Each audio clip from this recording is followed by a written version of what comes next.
विधवा महिलेच्या पदरी नवरा गेल्याचं दुःख असतंच, परंतु पूर्वी तिला तिचं आयुष्य नव्याने सुरू करण्यासाठी प्रचंड संघर्ष करावा लागायचा।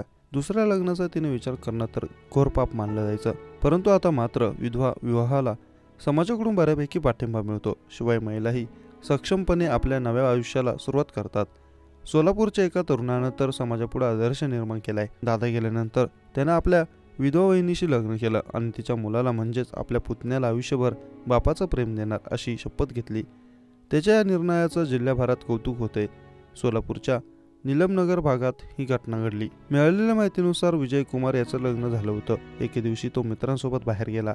टाकळी जवळील नदीत अंघोळ करत असताना त्याचा बुडून मृत्यू झाला। त्याच्या संपूर्ण कुटुंबाची जबाबदारी त्याच्यावरच होती। घरातील मोठा मुलगा गेला, त्यामुळे त्याच्या कुटुंबावर जणू दुःखाचा डोंगर कोसळला। त्याच्यानंतर त्याचे वडील ज्ञानेश्वर यांनी त्याची पत्नी आणि त्याच्या 4.5 वर्षांच्या मुलाचा सांभाळ केला, परंतु त्या दोघांच्या भविष्याची चिंता त्यांना भेडसावतच होती।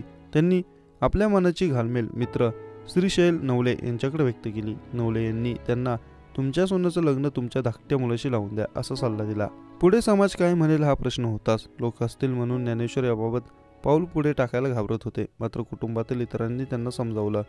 भविष्याच्या दृष्टीने हा निर्णय योग्य असल्याचं सांगितलं। त्यानंतर सुनेच्या आई वडिलांशी संपर्क साधून त्यांनी तिच्या पुनर्विवाहाचा मुद्दा त्यांच्यासमोर मांडला।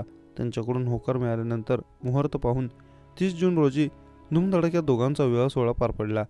या विवाहाला सर्व नातेवाईक आणि मित्रमंडळींनी हजर राहून वधूवरास आशीर्वाद दिले।